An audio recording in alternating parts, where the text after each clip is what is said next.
नमस्कार, बीएसटीवी की खास पेशकश देख रहे हैं आप। मैं हूं आपके साथ में वैष्णवी।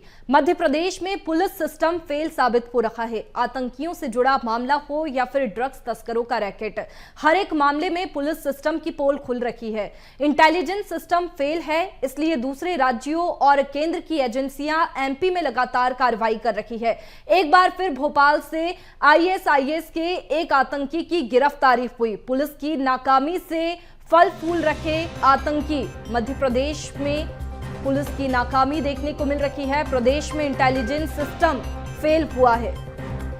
आतंकी ड्रग्स तस्करों को भनक नहीं लगती। हर बार पुलिस सिस्टम की पोल खुलती है।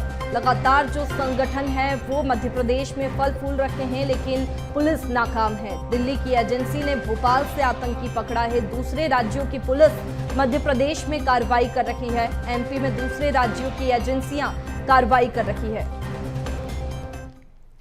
पिछले कुछ सालों में ड्रग्स और आतंक से जुड़े ऐसे मामले सामने आए जिसने एमपी पुलिस पर सवाल खड़े कर दिए हैं। प्रदेश की राजधानी में ड्रग्स की फैक्ट्री हो या फिर आतंकियों की मौजूदगी, ये ऐसे मामले हैं जिसमें एमपी पुलिस की एजेंसियों ने नहीं बल्कि दूसरे राज्यों और केंद्र एजेंसियों ने कार्रवाई की। पुलिस की नाक के नीचे आतंकी और ड्रग्स तस्कर खूब पनप रखे हैं और हैरत की बात यह है कि इसकी भनक पुलिस सिस्टम को नहीं लग रही। एमपी पुलिस पर सियासी तौर पर भी सवाल खड़े हो रखे हैं। कांग्रेस का आरोप है कि भोपाल में संदिग्ध गतिविधियां संचालित हुई, इंटेलिजेंस जी हुजूरी में लगी रखी, इसलिए प्रदेश की इंटेलिजेंस फेल साबित हो रही है।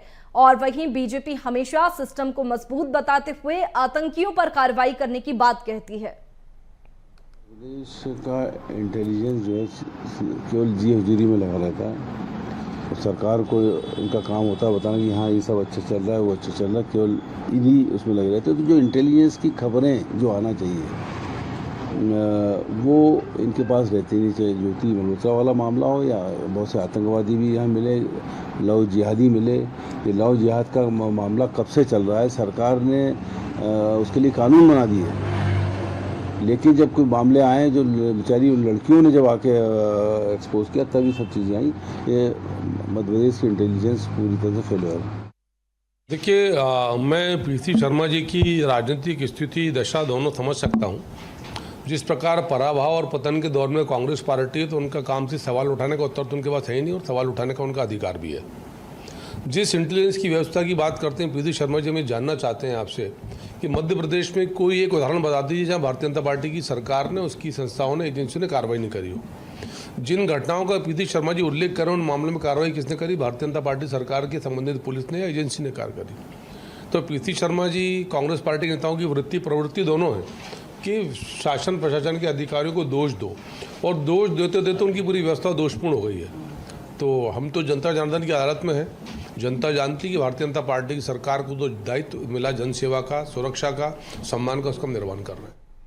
मध्य प्रदेश में जब भी ऐसे मामले सामने आते हैं तो मध्य प्रदेश पुलिस की नाकामी साफ तौर पर देखने को मिलती है और इसी तरह से इस मामले में भी मध्य प्रदेश पुलिस की नाकामी देखने को मिली। जो दिल्ली की इंटेलिजेंस एजेंसी है उसने मध्य प्रदेश में कार्रवाई की और मध्य प्रदेश की पुलिस यहां पर नाकाम हुई। ऐसे में तमाम सवाल उठ रहे हैं और वहीं बात की जाए तो लगातार सियासी तौर पर भी तमाम आरोप प्रत्यारोप इस मामले में देखने को मिल रहे हैं और इसी पर आज चर्चा करेंगे। हमारे साथ में दो खास मेहमान भी जुड़ चुके हैं। बीपीएस परिहार रिटायर्ड एएसपी है, वो हमारे साथ में जुड़ चुके हैं। सर, बहुत स्वागत है आपका बीएसटीवी में। इसके साथ ही धर्मेंद्र पैगवार वरिष्ठ पत्रकार हैं, हमारे साथ में जुड़ चुके हैं। सर, आपका भी बहुत स्वागत है बीएसटीवी में। बीपीएस परिहार जी, मैं आपसे सवाल लेना चाहूंगी सबसे पहले कि मध्य प्रदेश की पुलिस नाकाम हो रही है, दूसरे राज्यों की पुलिस हर बार मध्य प्रदेश में कार्रवाई करती है, जैसे सिमी की बात पहले ले लीजिए या फिर कोई भी मुद्दा हो, तो ये नाकामी कहाँ, मतलब ऐसा क्यों हो रहा है? नहीं, ऐसा नहीं है कि मध्य प्रदेश की पुलिस नाकाम है और पुलिस काफी सक्षम है। कभी कभी ये निश्चित रूप से कई बार इंटेलिजेंस के मामले में हम लोग कई इनपुट नहीं मिल पाता है, लेकिन ऐसे कई मामले, चाहे सिमी का मामला हो, दूसरे भी मामलों में हम लोगों ने, मतलब पुलिस विभाग ने पकड़े हैं और उसी के आधार पर ही कार्रवाई हुई है। तो ये कहना कि ये सही बात है कि किसी किसी मसले पे इनपुट नहीं मिल पाता है, उसके कारण हो जाता है। लेकिन पुलिस काफी उनके नेटवर्क हैं, जो इंटेलिजेंस के ऑफिसर्स हैं, सीनियर्स ऑफिसर्स हैं, काफी इंटेलिजेंट भी हैं और काफी अभी कर्तव्य के क्षेत्र में अच्छे काम उन लोगों ने किए हैं। तो अभी ये विषय अलग है, इस बार कहीं हो गई, हो सकता है बिट सिस्टम या कहीं पे कोई चूक हो गई, इनपुट नहीं मिल पाया, अदरवाइज पुलिस अच्छी। बिल्कुल, लगातार पुलिस की कार्रवाई तो देखने को मिलती है, लेकिन जब भी बड़े मामले आते हैं, संगठन की बात करें, सिमी ले लीजिए या फिर ड्रग्स तस्कर की बात करें, तो ड्रग्स तस्करी आप जानते होंगे कि मध्य प्रदेश में कितनी है। और ऐसा कहा जाता है कि मध्य प्रदेश में आतंकी छुपने की जगह चाहते हैं और यहीं मध्य प्रदेश को अपना घर मानते हैं, यहीं पर आतंकी छुपे बैठे रहते हैं। तो ऐसे में पुलिस को सतर्क होने की जरूरत है कि पुलिस सतर्क रहे और इस तरह के जो मामले हैं वो सामने ना आए। दिल्ली से पुलिस आकर के मध्य प्रदेश में कार्रवाई कर रही है। निश्चित रूप से पुलिस को सतर्क रहने की आवश्यकता है। बीट सिस्टम भी हमारा रहता है, हर बीट में भी जो हमारे मोहल्ले रहते हैं, सिटीज में जो टाउन रहते हैं, वो बीट में डिवाइडेड रहते हैं। वो हर कर्मचारी की जिम्मेदारी रहती है, रिटर्न ऑर्डर्स रहते हैं और वो लोग सब एक दूसरे को चेक करते रहते हैं। जो आउटसाइडर्स आते हैं, स्ट्रेंजर्स आते हैं, बाहर के जो लोग आते हैं, उनकी एंट्री होती है और किसी कारण से हो सकता है कि ये इसमें कहीं चूक हो गई। और उसमें मुझे ऐसा लग रहा है कि दिल्ली पुलिस ने जो दिल्ली पुलिस की कार्रवाई है, उसमें दिल्ली पुलिस ने कोई उनके पास ऐसा सूत्र हाथ में लग गया जिसको उन्होंने एलेबोरेट कर लिया और काफी उसको विस्तृत कर लिया, पूछताछ किया। उस इंट्रोगेशन के आधार पर जो एमपी का इनपुट मिला, उसके आधार पर उन्होंने कार्रवाई की होगी। इसमें मैं पूरी तरह कॉन्फिडेंट हूँ कि ऐसा हुआ होगा। और निश्चित रूप से छोटी बहुत तो निश्चित है, चूक तो हो जाती है। कर्मचारी में नीचे जो सिस्टम्स है, कई बार त्योहार की वजह से या उसमें व्यस्तता के कारण इंटेलिजेंस में इस सिमी या ऐसे मामलों में कमजोर पड़ जाते हैं, जिसमें सतर्क रहने की आवश्यकता है। मैं आपके बात से सही बिल्कुल ऐसा हो सकता है जैसा आप कह रहे हैं कि दिल्ली पुलिस को भी कोई इनपुट मिला हो, उसके आधार पर यहाँ पर कार्रवाई हुई हो मध्य प्रदेश में। धर्मेंद्र जी, मैं आपसे प्रश्न करना चाहती हूँ, बहुत सालों तक आपने क्राइम रिपोर्टिंग की है और ऐसे मामलों को भी देखा है, तो मैं यही जानना चाहती हूँ कि कहाँ इन मामलों में पुलिस का फेल्योर रहता है? पुलिस का फेलियर रहता है एकदम। भोपाल पुलिस या मध्य प्रदेश पुलिस पर सवाल उठाने के पहले शेड्यूल था। ये नेशनल लेवल पर और इंटरनेशनल लेवल पर काम कर रहे थे। नेशनल लेवल पर जब कोई आतंकी संगठन या देशद्रोही संगठन सामाजिक तत्व जब काम करते हैं तो उनके लिए एक नेशनल एजेंसी है और वो नेशनल एजेंसी इनकी जानकारियां जुटाती है, उसके पास उसने संसाधन होते हैं। और जिस अदनान को भोपाल से पकड़ा गया है, वो अदनान ज्ञान बापी मस्जिद के जज को धमकी देने के मामले में 1 साल जेल में रहकर आया है। उसे अदालत ने जमानत दी है। तब से वो दिल्ली की जो एक बड़ी एजेंसी है, केंद्रीय एजेंसी है जो खुफिया काम करती है, उसका नाम नहीं लेना चाहता, उस एजेंसी के वो रडार पर था। वो एजेंसी लगातार काम कर रही है। पुलिस के ही लोग जाते हैं और जरूरी नहीं होता कि जब वो किसी बड़े मॉड्यूल को पकड़ने के लिए काम करें तो लोकल पुलिस को उसकी सूचना दें, क्योंकि इस तरह के बड़े आतंकियों को जो बड़ी घटनाएं करना चाहते हैं, ये अंतर्राष्ट्रीय संगठनों से जुड़े हैं, उनको लोकल पुलिस को सौंपना या लोकल पुलिस को जानकारी देना खतरे से खाली नहीं होता है। बिल्कुल, इसलिए बड़ी एजेंसियां इस तरह के ऑपरेशंस को बहुत सावधानी के साथ करती हैं। दूसरी बात, पीसी शर्मा जी बोल रहे थे कि ये हो गया वो हो गया। यदि ये जो अदनान पकड़ा है और यदि अदनान को मध्य प्रदेश पुलिस पकड़ लेती और 3 दिन तक उसका सबूत पेश नहीं कर पाती तो पीसी शर्मा जी और उनकी पार्टी ये कहती कि यहाँ पर अल्पसंख्यकों को परेशान किया जा रहा है, बेवजह परेशान किया जा रहा है, उसका घर नहीं तोड़ा जाना चाहिए, उस पर कार्रवाई नहीं होनी चाहिए जी। इस तरह की देखिए, जब देशद्रोही तत्व कोई भी हो, किसी भी जाति धर्म का व्यक्ति हो, उस पर कार्रवाई हो तो पुलिस पर, एजेंसियों पर या राजनीतिक दलों पर सवाल नहीं उठाने चाहिए। ये बहुत गंभीर मामला होता है जी। और रही एक बात और आपके माध्यम से मैं दर्शकों को बताना चाहता हूं कि सिमी का जो मॉड्यूल था, वो सिमी इंडियन मुजाहिदीन में जब तब्दील हुई थी, तब 2008 से लेकर 2014 तक उस इंडियन मुजाहिदीन के मॉड्यूल को मध्य प्रदेश पुलिस और मध्य प्रदेश एटीएस ने ही ध्वस्त किया। और पूरे देश में जो अबू फैजल उनका मुखिया था या सफदर नागौरी, उनको मध्य प्रदेश एटीएस ने पकड़ा। वो लोग आज भी जेल में, उनको आजीवन कारावास की सजा हो चुकी है।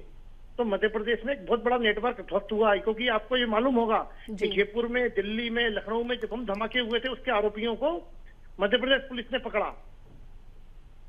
बिल्कुल, इस तरह की जो कार्रवाई है वो मध्य प्रदेश में देखने को भी मिलती है, तो सवाल उठाना तो लाजमी नहीं है, लेकिन फिर भी जो सवाल है वो उठते हैं, क्योंकि इस तरह के मामले जब आते हैं तो जब पुलिस की नाकामी दिखती है तो इस तरह के तमाम सवाल उठते हैं। लेकिन कुछ और जानकारी इस मामले में सामने आ रही है, वो भी हम दर्शकों को बता देते हैं। देखिए, मध्य प्रदेश में आतंक का ट्रैक रिकॉर्ड आपको बता देते हैं। आतंकी संगठन हिजब उत तहरीर भोपाल समेत दूसरे स्थानों से 16 सदस्यों से गिरफ्तार।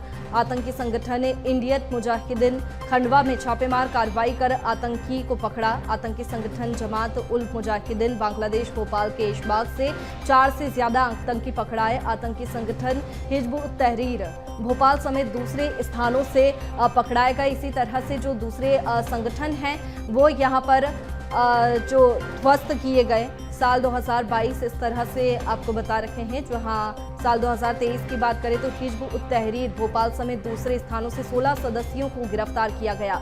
2024 में इंडियन मुजाहिदीन खंडवा में छापेमार कार्रवाई कर आतंकी संगठन को पकड़ा। और देखिए, इसी तरह से जो कार्रवाई है वो मध्य प्रदेश में देखने को भी मिली है। आतंक का ट्रैक रिकॉर्ड आपने देखा, और हमेशा अगर इस तरह से बात की जाए तो सियासी तौर पर भी इन एंगल्स को देखा जाता है। एक बार फिर से मैं बीपीएस परिहार जी का रुख करूंगी। बीपीएस जी, जिस तरीके से आतंकी संगठन पकड़ाते हैं, इससे पहले भी कई सारे जो संगठन हैं उन्हें फेल किया गया, और इस तरह से जो कार्रवाई है वो मध्य प्रदेश में देखने को मिली। लेकिन संगठन की बात करें, नेटवर्क की, तो कैसे इसका जो नेटवर्क है वो बनता है? निश्चित रूप से मैं सहमत हूँ। अभी जैसे धर्मेंद्र जी आप भी बता रहे थे, मैं भी जो सिमी के आतंकवादी थे, 70 नागौरी के साथ में 13 लोग पकड़ाए थे। उनको पकड़ने वाला मैं था टीम, और मुझे उसमें मैंने इन्वेस्टिगेशन भी किया, सभी को सजा मिली। उसमें भारत सरकार द्वारा, माननीय राष्ट्रपति महोदय द्वारा मुझे गैलेंट्री मेडल भी मिला गया था। और हम उसमें इनके जो नेटवर्क थे कोच्चि, विशाखापट्टनम में, हम वहां जाकर 4 बार 5 बार एविडेंस पुटअप किए, वहां भी इनको सजा हुई। तो सिमी का जो नेटवर्क है 2008 से ध्वस्त हुआ है, अभी तक सब जेल में है। बाद में गुजरात पुलिस के पास भी वहां भी मामले थे, 16-17 मामले थे, बाद में वो लोग ले गए और वहां भी उनको सजा हुई। तो इन लोगों ने, जैसा भी पैगवान जी बोल रहे थे, कि चेंज किया, मॉड्यूल को चेंज किया, थोड़ा सा अपना सिमी को चेंज कर दिया, क्योंकि सिमी वेन लगा था और उसको सिमी के उसमें। लेकिन ये क्या करते हैं ये लोग भी बड़ी बारीकी से और बड़ी सतर्कता से काम करते हैं। तो पुलिस जब लगातार इस पर लगती है, इनपुट मिल जाता है, तभी हम लोग सक्सेस कर पाते हैं। अदरवाइज जैसे हम ही लोगों ने पकड़ा था तो इनके पास कोई सिम नहीं, मोबाइल भी नहीं मिले, मोबाइल जो मिले तो टूटे सिम टूटी मिली। उसको हम लोग जैसे तैसे एसटीएफ और दिल्ली के जो हमारे सीनियर एसआईबी सबसे मिल के और डीजीपी साहब वगैरह ने सबने प्रयास करके कुछ हम लोगों ने इनसे निकाले थे, फिर इनको इंट्रोगेट किया था, तब जाके हम लोग इनको पूरा नेटवर्क निकाल पाए थे। तो निश्चित रूप से बहुत सतर्क रहते हैं पुलिस, लेकिन हम लोग पुलिस भी अलर्ट रहती है। कभी ऐसी कभी हो जाती है चूक, या जैसे मैंने बताया कि जब आदमी छुपे रहते हैं, बाहर इनका कोई इनपुट नहीं मिलता है, कोई फोन कॉल्स नहीं मिलते, तब हम लोगों को अड़चन बढ़ती है। पर कहीं ना कहीं फिर इनपुट मिलता है। दिल्ली पुलिस को भी मुझे लगता है ऐसा कुछ मिला होगा, उसके आधार पर उन्होंने यहाँ पे किया। और अब मध्य प्रदेश पुलिस इस पे कहाँ किसने प्रशय दिया, क्या किया, इसके आधार पर बड़ी कार्रवाई करेगी, मुझे पूरी आशा है इस पे। बिल्कुल, अगर नेटवर्क की बात की जाए बीपीएस जी, तो नेटवर्क किस तरह से फल फूलता है, किस तरह से जो आतंकी है वो बनते हैं, नेटवर्क से जुड़ते हैं, इसकी कोई जानकारी आपके पास में जो आप दर्शकों को बता पाए? इनका निश्चित रूप से इनका एक नेटवर्क रहता है। जैसे कुछ लोग सपोर्टर्स रहते हैं जो इनको फंडिंग भी देते हैं, चुपचाप, जो समाज के ऐसे कुछ लोग और विघ्न संतोषी लोग रहते हैं जिनमें विश्वास करते हैं आतंकवाद पे, या फिर ये लोग भी इनके डर से भी कुछ लोग पैसे देते हैं। हम लोगों ने उस समय जब इंट्रोगेट किया था 2008 में, सिमी के लोगों से बहुत ऐसे लोगों के नाम आए थे कि जो लोग इनको फंडिंग करते हैं, उनके कुछ के ऊपर कार्रवाई भी हुई। कुछ लोग डर के मारे देते थे, उन्होंने बात बताया। तो ये निश्चित रूप से इनको पैसे भी मिलते हैं, बाहर से भी इनके संपर्क रहते हैं। और मैंने बताया कि इतनी सतर्कता से ये काम करते हैं कि इंफॉर्मेशन बहुत ही कम मिल पाती है कि कहां पर है, कभी क्या चल रहा है इनका। जैसे इनके ट्रेनिंग कैंप भी उस समय चले थे, फिर हम लोगों ने पता लगा लिया था, उसका भी पूरा इंट्रोगेट करके और कन्विक्शन वगैरह भी हुआ था। तो नेटवर्क इनके रहते हैं, धीरे से लोगों को बताते हैं, इनका जो ट्रेनिंग मतलब ट्रेनिंग भी देते हैं। ये जंगलों में जाएंगे, कैसे बचना है, आंख में पट्टी बांध के गोली कैसे मारना है, फिर इसके बाद मोटरसाइकिल से कैसे भीड़ से भी निकल जाना, ये सब इनकी ट्रेनिंग कैंप से भी चलते थे और अभी भी इनके नेटवर्क इसमें चलते रहते हैं। लेकिन ठीक है, वो चलते हैं, लेकिन पुलिस भी सतर्क रहती है और निश्चित रूप से कहीं ना कहीं हम लोग इनको पकड़ लेते हैं और पूरा फिर नेटवर्क इनका जो बना बनाया ध्वस्त होता है इसके। बिल्कुल। और अब मैं धर्मेंद्र जी का रुख करूंगी। धर्मेंद्र जी, एक प्रश्न आपसे पूछना चाहूंगी। जैसा कि आपने पत्रकारिता की रिपोर्टिंग की है, क्राइम में ही रिपोर्टिंग की, तो मैं ये जानना चाहती हूँ कि मध्य प्रदेश का रास्ता आतंकियों को इतना आसान क्यों लगता है? ऐसा कहते हैं कि मध्य प्रदेश छुपने के लिए बहुत अच्छी जगह है आतंकियों की। देखिए, मध्य प्रदेश देश का हृदय स्थल है, सेंटर पॉइंट है। यहाँ से ट्रेन है, फ्लाइट है, बसें हैं, तो किसी भी यदि उनको दक्षिण में जाना है तो सुविधा है और उत्तर में जाना है तो सुविधा है। इसलिए मध्य प्रदेश को साफ टारगेट के रूप में चुनते। फिर मध्य प्रदेश में थोड़ा सा मादक पदार्थों की तस्करी होती है जिससे इनको फंडिंग होती है जी। आप देखिए, सोहाबुद्दीन जो था, जो गुजरात पुलिस द्वारा मारा गया, बहुत बड़ा नाम था देश का आतंकी की दुनिया में, तो वो सोहाबुद्दीन मध्य प्रदेश का था, उज्जैन के पास नागदा से पकड़ाया था। तो हमारे मंदसौर, नीमच, खरगोन, खंडवा, यहाँ पर सिमी का नेटवर्क बहुत पहले से, जब सिमी पे प्रतिबंध नहीं लगा था तब भी सिमी का मालवा और निमाड़ के कुछ जिलों के अलावा मध्य प्रदेश महाकौशल के 2 जिले सिवनी और नरसिंहपुर में जबरदस्त नेटवर्क था। और ये नेटवर्क जो था, वो नेटवर्क कभी खत्म नहीं होता, एक आइडियोलॉजी काम करती है, तो वो एक दूसरे को आइडियोलॉजी भी ट्रांसफर होती है। और जैसा कि आप अभी परिहार साहब से एक प्रश्न पूछ रही थी कि ये कैसे आतंकवादी बनाते हैं। हाँ। अब देखो, सोशल मीडिया का जमाना है, सोशल मीडिया में ये लोग नजर रखते हैं कि कौन बच्चा, कौन यंगस्टर ऐसा है जो पढ़ा लिखा है और कट्टरपंथी ताकतों को सपोर्ट कर रहा है या इस तरह के मैसेज लगातार आगे बढ़ा रहा है। वो उनका सॉफ्ट टारगेट होता है। वो धीरे से उस पर कॉन्टेक्ट करते हैं, उसका ब्रेन वॉश करते हैं, फिर वो व्यक्ति, ये जो व्यक्ति पकड़ाया है अदनान भोपाल से, अबू अदनान, इसको भी इसी तरह से पकड़ा गया है। अबू अदनान सोशल मीडिया पर एक्टिव था, सीए की ट्रेनिंग कर रहा था और ये लोग छुपने के लिए कोई ऐसा कोई अलग से मकान या फ्लैट नहीं, परिवार के साथ रह रहा है, घनी बस्ती में रह रहा है, जो मुस्लिम बहुल बस्ती है, उसमें एक व्यक्ति घर में बैठकर लैपटॉप पे, मोबाइल पे क्या कर रहा है, ये कोई बड़ी एजेंसी ही पता कर सकती है कि जिसके पास इनके आगे के नेटवर्क हो, और उस नेटवर्क के जरिए ये लोग इस तक पहुंचे। तो एक व्यक्ति, कोई इतना बड़ा 25-30 लाख लोगों का शहर है, उसमें एक व्यक्ति अपने घर में बैठकर अपने मोबाइल से या लैपटॉप से क्या कर रहा है, ये लोकल पुलिस पता नहीं कर सकती। इसके लिए देश में गृह मंत्रालय ने अलग अलग एजेंसियां बनाई हैं, इसीलिए एटीएस बनी है, इसीलिए आईबी बनी है, इसलिए नारकोटिक्स कंट्रोल ब्यूरो बना है, कि ये लोग, इनको जब नेशनल लेवल पे या इंटरनेशनल लेवल से कोई इनपुट मिलता है तो उस इनपुट से उस ट्रैक को आगे बढ़ाते हुए वो लोग संबंधित तक पहुंचते हैं। बिल्कुल धर्मेंद्र जी, जैसा कि यहाँ पर आपने सोशल मीडिया की भी बात कही, तो मैं बीपीएस जी से एक प्रश्न लेना चाहती हूँ। बीपीएस जी, सोशल मीडिया के आदी हो रहे हैं सभी और सोशल मीडिया पर ज़्यादा एक्टिव रहते हैं, खुद से ज़्यादा सोशल मीडिया को समय देते हैं, तो सोशल मीडिया पुलिस के लिए कितनी बड़ी चुनौती बन गया है? क्योंकि आतंकी जिस तरह से यहाँ पर एग्जाम्पल भी दिया गया कि सोशल मीडिया पर एक्टिव रहते हैं, इस तरह से जो सपोर्ट है वो यहाँ से सोशल मीडिया से मिलता है, तो पुलिस को कितनी परेशानी होती है इस वजह से? और निश्चित रूप से पुलिस को परेशानी तो है, पर कभी कभी पकड़ में भी आ जाते हैं इससे। और हमारे जो नेटवर्क है, जैसे जैसे आपने बताया, धर्मेंद्र जी ने भी बताया, एसटीएफ है और आईबी है जो नेशनल लेवल में काम करती है, उनकी यहाँ एजेंसीज है। तो हम लोग भी, जो हमारी कुछ एजेंसीज हैं जो इस पे ही काम करती रहती है कि सोशल मीडिया में कौन लड़का या कौन व्यक्ति क्या उसमें डाल रहा है या किस, जो उसका झुकाव किस पे जा रहा है, तो हम लोग निश्चित रूप से उसमें देखते रहते हैं। जैसे हम लोग पुलिस अधिकारी हैं, लोकल लेवल पे जो हम यहाँ रहते हैं, तो जैसे कभी भी कोई त्योहार आया और इनके जो ग्रुप बने रहते हैं, मोस्टली कम्युनिटी सेंसिटिव एरियाज जो है वहाँ जो ग्रुप बने रहते हैं, तो हम भी अपने कोई किसी न किसी आदमी को एक आदमी जोड़ देते हैं और उस पर क्या चल रहा है उसका लेते रहते हैं। मैं आपको बताऊं कि ये एक मतलब पुलिसिंग का एक वो है तो वैसे कॉन्फिडेंशियल इश्यूज ये, लेकिन हम लोग ऐसा करते हैं। तो उसमें कहीं कोई ऐसी कोई चलने किसी बदमाशी कुछ चल रही, कम्युनल इश्यूज या एंटी नेशनल कोई चीजें अगर आ रही हैं, एंटी सोशल आ रही हैं, तो हम उसमें घुस के ये पता कर सके कि क्या चल रहा है। इसी का लाभ उठा के, जैसे धर्मेंद्र जी ने बताया, सही बात है, उसमें देखते हैं कि कौन व्यक्ति किस झुकाव में है और उसको कैच करते हैं वो लोग, और उसको फिर इनके जो रहते हैं इनके लोग समझाने वाले ऐसा समझाएंगे पूरी चीजों को कि ऐसा लगता है कि जो ये करने जा रहे हैं यही सब कुछ है दुनिया में, इसके अलावा कुछ नहीं है। तो उससे ये प्रभावित होते हैं सोशल मीडिया से, निश्चित रूप से फिर जुड़ जाते हैं, ग्रुप हो जाता है इनका, आपस में कोई चीज रहती है शेयर करते हैं, बाहर क्या चल रहा है। कई लोगों में हम लोगों ने देखा है कि जो अपने देश के बारे में कुछ नहीं जाने, विदेश में क्या चल रहा है इस पे इन लोगों का बड़ा फोकस रहता है कि ऐसा हो रहा है, हमारे समाज के साथ ही भड़काने वाले लोग रहते हैं निश्चित रूप से।